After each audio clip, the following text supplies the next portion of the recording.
Hello students, welcome in my YouTube channel. Today we will discuss in a looping statement. Previous class में जैसे हमने discuss किया था किसके बारे में, कंडीशनल स्टेटमेंट के बारे में। इसमें मैंने आपको बताया था कि इफ और एल्स जो कीवर्ड्स होते हैं उनका हम यूज करके कंडीशनल स्टेटमेंट्स को किस तरीके से बनाते हैं और उनके फंक्शंस को कैसे लिखते हैं। आज हम पढ़ेंगे रेंज। ठीक है, ये नेक्स्ट स्टेटमेंट होता है बेटा। नेक्स्ट स्टेटमेंट होता है आपका लूपिंग स्टेटमेंट। ठीक है, लूपिंग स्टेटमेंट में जो आपका अब आएगा वो आएगा रेंज। ठीक है, ये किसके अंडर में आता है? ये किसके अंडर में आता है? लूपिंग स्टेटमेंट के अंदर। This is the second condition of what? Python. ठीक है, पहला हमने क्या पढ़ा था? Conditional statement. अब नेक्स्ट क्या है? Looping statement. Now today we will discuss how to take out the looping properly. ठीक है, देखो लूपिंग क्या होती है पहले हमें ये समझना जरूरी है। ठीक है, लूपिंग का मतलब होता है कि आपका लूप कंटिन्यूअस चलता रहता है from the starting and there destination. मतलब जहां से आपने स्टार्ट किया है वहां से और लास्ट आपका डेस्टिनेशन। लाइक अगर हमने 1 से 10 तक चलाना है बच्चा, ठीक है, तो हमारी स्टार्टिंग पॉइंट क्या है? 1। What is the starting point? 1. And what is the last point? That is ending point. We can say that is 10. ठीक है, तो लूप कैसे चलता है? That we will go to understand. ठीक है, कि लूप किस तरीके से वर्क करता है। ठीक है, तो पहले तो हम इसमें लिखते हैं कि हमें कहां से चलना है, फिर हम लिखते हैं हमें कहां तक जाना है, मतलब स्टार्टिंग पॉइंट और एंडिंग, ये हम लिखते हैं। फिर क्या करते हैं, ये एक सीरीज को फॉलो करता हुआ कंटिन्यूअसली जो रेंज हम देते हैं वो करता चला जाता है। ठीक है, कैसे?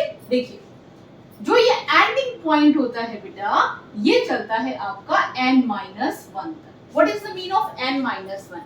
n नंबर ऑफ टर्म्स है यहाँ पे जो आपके एंडिंग पॉइंट को दिखा रहा है। ठीक है, क्या दिखा रहा है? आपका एंडिंग पॉइंट दिखा रहा है। कौन दिखा रहा है?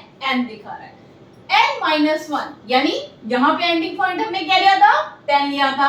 10-1 मतलब ये लूप कहां तक चलेगा? 9 तक। ठीक है, तो जो भी हम एंडिंग पॉइंट देते हैं उससे ये एक कम चलता है।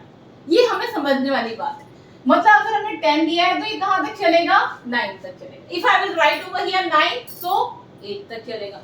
8 लिखेंगे 7 तक चलेगा, मतलब अपने से एक का पार्ट कम चलेगा। ठीक है, अब हम इसको प्रोग्रामिंग में देखते हैं और क्वेश्चंस भी देखेंगे किस तरह के क्वेश्चंस हमारे एग्जाम्स में आते हैं जो हमें सॉल्व करने पड़ते हैं। इसमें आता है आपका write a program to print, write a program to print 1 to 10 series. आपको एक सीरीज प्रिंट करनी है। ठीक है, क्वेश्चन है आपका कि आपको पाइथन से एक सीरीज प्रिंट करनी है 1 to 10। अब आप कहोगे मैम ऐसे भी तो हो सकता है कि हम प्रिंट लिखें जो आपने अपने प्रीवियस वीडियो में मुझे बताया है ऐसे ऐसे करके। तो बेटा ऐसे प्रिंट में 1 लिखेंगे, फिर 2 लिखेंगे, फिर 3 लिखेंगे, ऐसे करते करते तो बहुत ज्यादा टाइम हो जाएगा। तो कोडिंग क्या करती है? हमारे काम को कम करती है, हमारे काम को बढ़ाती नहीं है।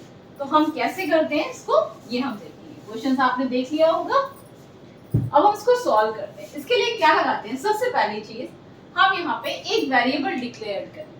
ठीक है, जिसको हम सीरीज में अपना चलाएंगे। लाइक सपोज मैंने n लिया, n equals to int input enter the value of n, enter the value of n। Okay, so n तक की वैल्यू हमने एंटर कर दी। अब हमें क्या करना है? अब हम इसमें रेंज लगाएंगे, फॉर i in range। और इसको कहां से कहां तक चलाएंगे बच्चा? इसको चलाएंगे 1 से लेकर के 11 तक। क्यों चलाएंगे 1 से 11 तक? मैंने आपको बताया अगर 10 चलाओगे तो कहां तक चलेगा? 9 तक ना। तो हमें क्योंकि 10 तक चाहिए तो हमें क्या चाहिए? 11, एक ज्यादा कर। तो अब ये 10 तक चलेगा। वही अपना कॉलन का निशान और फिर यहाँ पे प्रिंट। ठीक है, प्रिंट आई कर देते हैं। अब देखिए एक चीज, अब आप कहेंगे मैम एन हमने एंटर कराया लेकिन यूज तो किया। ठीक है, तो मैं एक क्वेश्चन में आपको दो चीजें क्लियर करना चाहती हूँ। कैसे? देखिए, आप इसके बिना भी ये प्रोग्राम बना सकते हैं। कैसे? आप ये लाइन नहीं लिखोगे और सिर्फ यहाँ से प्रोग्राम स्टार्ट करोगे, यहाँ तक करोगे तो ये 1 से 10 तक सीरीज प्रिंट कर देगी। ऐसे प्रिंट करेंगे 1 2, अगर हम ड्राई रन कराएं 3 4 5 6 7 8 9 10 तक इतने प्रिंट कर, ठीक है। लेकिन अगर हम यहाँ पे n लिखते हैं 11 की जगह, देखिए अब I am going to use this 1, n। तो अभी हम रन टाइम में क्या देंगे? अपनी एंडिंग पॉइंट देंगे। रन टाइम में क्या देंगे? What I will give the value of an ending point. जो एंडिंग पॉइंट होगा वो हम डिक्लेयर करेंगे किसमें? रन टाइम, ठीक है। तो यहाँ पे हम क्या देंगे? 11 देंगे। What I will give when the program will compile and will run, it will ask the value of n. So what I will give the value of n? 11. When I will give the last destination, my dear, it will start with a 1 and end with a 10. Very simple it is. Looping है तो अभी starting point से ending point तक चलना तो बनता ही बनता है। Start से end तक वो चलेगा ही चलेगा, ठीक है। तो स्टार्ट और फिर उसके बाद में एंड हमने यहाँ दे दिया और इस हिसाब से हमने इसका प्रिंट आई निकाला। जो भी वेरिएबल हम डिक्लेयर्ड करते हैं यहाँ पे उसको हम प्रिंट करा लेते हैं। ये वेरिएबल है बच्चा, आप कुछ भी ले सकते हो, a m b q whatever you want to take variable है। जैसे कि हम प्रीवियस वीडियो में मैंने डिस्कस किया था, यू कैन राइट एनीथिंग, है ना। सो यहाँ पे हमने प्रिंट में आई ले लिया, ठीक है। और यहाँ पे हमने स्टार्टिंग और एंडिंग कॉलम लगाया एज इट इज, प्रिंट में मैंने आई एक्सेस करा दिया। जैसे ही आई एक्सेस होगा वैसे ही ये सीरीज को प्रिंट कर। तो हमारा क्वेश्चन क्या था? Write a program to print 1 to 10 series. हमें 1 से 10 तक सीरीज प्रिंट करनी थी। तो पाइथन में इसको सॉल्व कौन करता है? Looping statement. लिखने का तरीका क्या है? यहाँ पे कंडीशन लगाते हैं फॉर, एक वेरिएबल लेते हैं और रेंज चलाते हैं। रेंज कहां से कहां तक? स्टार्टिंग से लास्ट, ठीक है।